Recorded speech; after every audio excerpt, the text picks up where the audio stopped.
یا ایران تھوڑا نرم پڑ رہا ہے، یہ آنے والے دن بتائیں گے جب وہ فنڈز ایران کے ہاتھ میں آ جائیں گے۔ فی الحال قطر نے کل رات کہا تھا $3 ارب پر رضامندی بن گئی ہے، جلدی ریلیز ہوں گے۔ بڑھتے آگے، عراق میں ایران کے مخالف کرد گروپس پر ایک بڑا ڈرون حملہ ہوا ہے۔ 2 جولائی کو آئی رپورٹس کے مطابق دھماکوں سے بھرے ایک ڈرون نے کیمپ کو نشانہ بنایا، جس کے بعد وہاں آگ لگ گئی۔ عراقی سیکیورٹی سورسز کے مطابق حملہ عراق کے کردستان ریجن کے اربیل کے مشرق میں موجود ہوا۔ یہاں پر کوئے سنجک ضلع ہے، وہاں ایک کیمپ ہے جہاں ایران مخالف گروپ موجود تھا، ان پر یہ حملہ ہوا۔ فی الحال یہ صاف نہیں ہو پایا کہ اس حملے کے پیچھے کون تھا۔ حملے میں کسی کے مارے جانے یا زخمی ہونے کی ابھی تفصیل نہیں دی گئی ہے، لیکن یہ مانا جا رہا ہے کہ ہو سکتا ہے ایران نے یہ حملہ کیا ہو۔ ایران لگاتار عراق میں اپنے دشمن کرد گروپس پر حملے کرتا رہا ہے، کر بھی رہا ہے۔ بڑھتے آگے، سوڈان کی بات کرتے ہیں۔ سوڈان کی جنگ کو لے کر ایک اور سنگین رپورٹ سامنے آئی ہے۔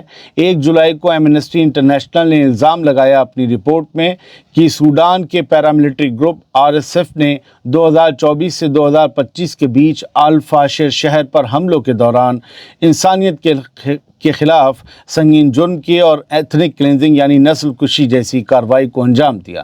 ایمنسٹی انٹرنیشنل کی رپورٹ کے مطابق RSF نے الفاشر پر قبضہ کرنے کی مہم کے دوران بڑے پیمانے پر ایسے جرم کیے جنہیں کرائمز اگینسٹ ہیومینٹی یعنی انسانیت کے خلاف جرم اور ایتھنک کلینزنگ کی کیٹیگری میں رکھا جا سکتا ہے۔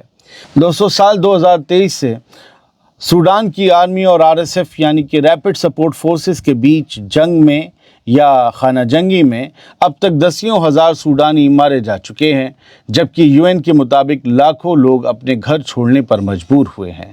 رپورٹ میں یہ بھی یاد دلایا گیا کہ فروری 2025 میں UN کے انڈیپینڈنٹ فیکٹ فائنڈنگ مشن نے بھی الفاشر شہر پر ہوئے حملوں میں جینوسائیڈ یعنی نرسنہار جیسے حالات کے صاف نشان ہونے کی بات کہی تھی۔ برکینا فاسو کی آرمی نے دعویٰ کیا ہے کہ اس نے ایک بڑے جوابی آپریشن میں 400 سے زیادہ ہتھیار بند لڑاکوں کو مار گرایا ہے۔ ابراہیم تراورے والا برکینا فاسو۔ اس کے ساتھ ہی برکینا فاسو کی آرمی نے تراورے کی آرمی نے ایک بار پھر فرانس پر ان ہتھیار بند گروپس کی مدد کرنے کا الزام بھی لگایا ہے۔ 2 جولائی کو جاری بیان میں برکینا فاسو کی آرمی نے کہا کہ 30 جون کو ان کی کئی ملٹری پوسٹ پر کئی ملٹری چوکیوں پر ایک ساتھ حملے کیے گئے تھے۔ آرمی کے مطابق زمینی فورسز اور ایئر اسٹرائکس کی مدد سے فوراً جوابی کارروائی کی گئی، جس میں ایک ساتھ 400 سے زیادہ ہتھیار بند لڑاکے مارے گئے۔ آرمی نے یہ بھی دعویٰ کیا کہ آپریشن کے بعد 250 سے زیادہ موٹر سائیکلیں، 350 سے زیادہ ہتھیار اور بڑی تعداد میں گولہ بارود کمیونیکیشن ایکوپمنٹس برآمد کیے گئے۔ برکینا فاسو کی آرمی نے ایک بار پھر فرانس پر ان ہتھیار بند گروپس کی مدد کرنے کا الزام لگایا ہے، حالانکہ فرانس کی طرف سے اس دعوے پر فی الحال کوئی جواب سامنے نہیں آیا ہے۔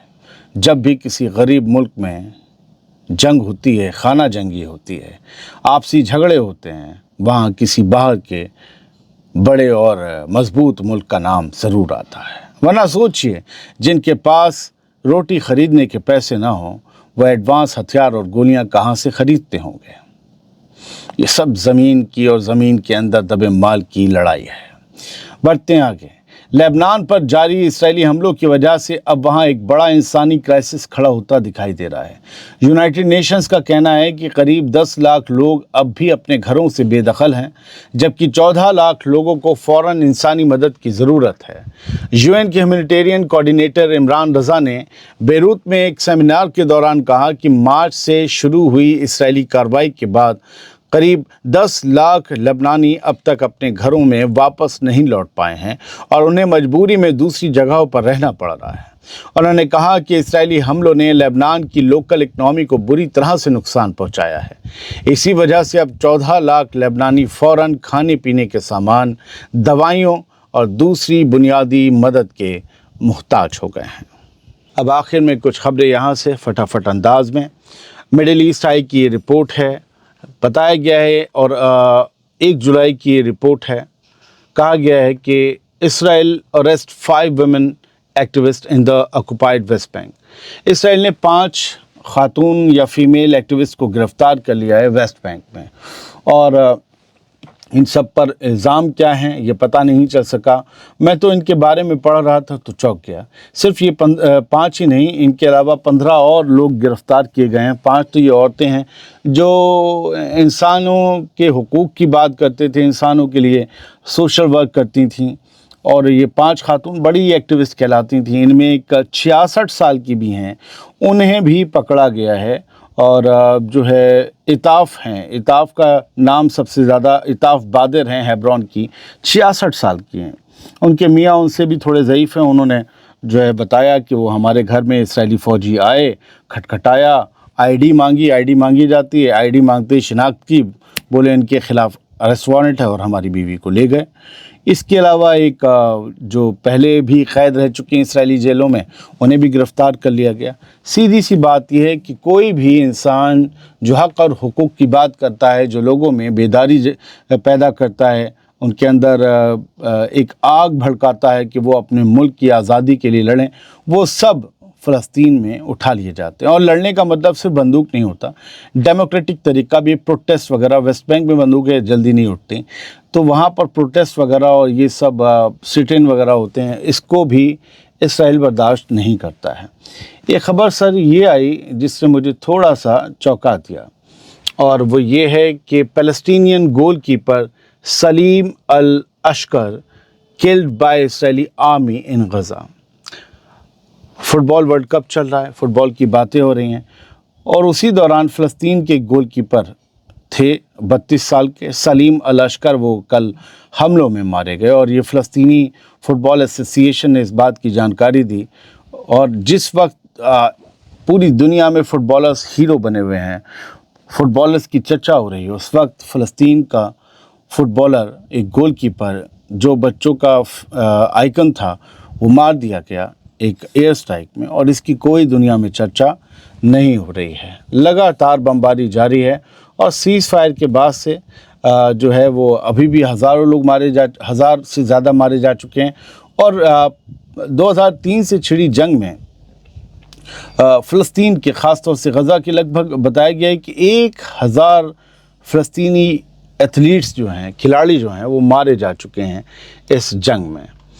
اس کے علاوہ فٹ بال کی بات ہوئی ہے تو ایک اور بات کر لیں، 3 لوگ جو ہیں میکسیکو میں جو ہے وہ مارے گئے۔ ورلڈ کپ کا سیلیبریشن چل رہا تھا، میکسیکو نے جو ہے وہ آئی تھنک ایکواڈور کو ہرایا تھا، میں اب دیکھ نہیں پا رہا ہوں پھر بھی۔ اور اس میچ کے بعد جب میکسیکن سڑکوں پر نکلے اور انہوں نے جشن منایا، تو اتنی بڑی تعداد میں تھے، میں دیکھ کر تعجب میں تھا۔ اور اس بھیڑ میں، اس گرمی کے موسم میں اتنا سفوکیشن ہوا، اتنی آکسیجن کی جو ہے وہ کمی ہو گئی، گھٹن ہو گئی بھیڑ کی وجہ سے، کہ وہاں پر دم گھٹنے سے 3 لوگوں کی موت ہو گئی۔ یہ بھی ایک خبر ہے۔ فٹ بال کی بات ہوئی تو یہ بھی کہہ دی۔ اور اسپورٹس کی ایک اور بات سعودی عرب اور پاکستان کے حوالے سے آپ کو بتا دیں، سعودی عرب کرکٹ کی طرف تیزی سے آگے بڑھنا چاہتا ہے۔ ابھی فٹ بال کا زیادہ جوش تھا، فٹ بالرز بڑے بڑے دنیا کے انہوں نے جمع کیے موٹی رقم چکا کے، اور اسپورٹس کی طرف، تاکہ وہاں پر آگے فیفا بھی ہونا ہے، تو اس کی وجہ سے ایک ماحول بنایا جا سکے۔ اور اب ہو سکتا ہے کہ آنے والے سالوں میں آپ سعودی عرب میں کرکٹ ورلڈ کپ ہوتا ہوا دیکھیں، کیونکہ اب سعودی عرب کرکٹ کی طرف بڑھ رہا ہے، اور جدہ میں وہاں پہلا اسٹیڈیم کرکٹ کا ایک بڑا انٹرنیشنل اسٹیڈیم بننے جا رہا ہے، جہاں پر آنے والے دنوں میں آپ انڈیا کے، دنیا کے پلیئرز کو کرکٹ کھیلتے ہوئے سعودی عرب کی زمین پر دیکھیں گے۔ سعودی عرب میں پاکستان کے ساتھ ایک MOU سائن کیا ہے، جس کے تحت جدہ میں ایک world class international cricket stadium بنایا جائے گا۔ اور ظاہر ہے جس طریقے سے ان کے پاس پیسہ ہے، ہم امید کر سکتے ہیں بڑا شاندار کرکٹ اسٹیڈیم بنائیں گے، کیونکہ دنیا کو بھی یہ چیزیں دکھانی ہیں۔ اس کے علاوہ ایک خبر یہ ہے، مین set fire to an Islamic center and mosque in Dublin۔ Screen shot دکھا رہا ہوں۔ ڈبلن آئرلینڈ کا شہر، وہاں پر ایک شخص نے اسلامک سینٹر جو تھا اور مسجد جو تھی ڈبلن شہر میں، اس میں آگ لگائی، اور وہاں پر وہ اسلامو فوبک نعرے اور اینٹی امیگرنٹ سلوگنز لگا رہا تھا۔ اینٹی امیگرنٹ سلوگن لگانے والا بندہ پتہ ہے کون تھا؟ وہ خود ایرانی ہیں۔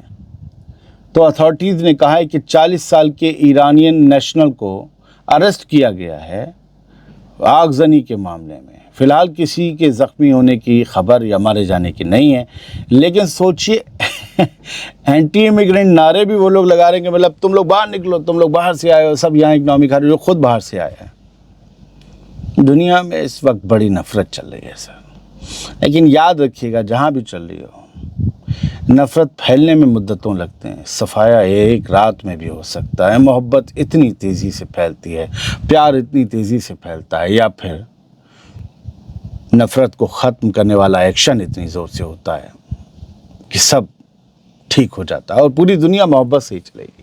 پیار بانٹیے ایک دوسرے سے اور پیار بانٹتے ہوئے آگے بڑھیے۔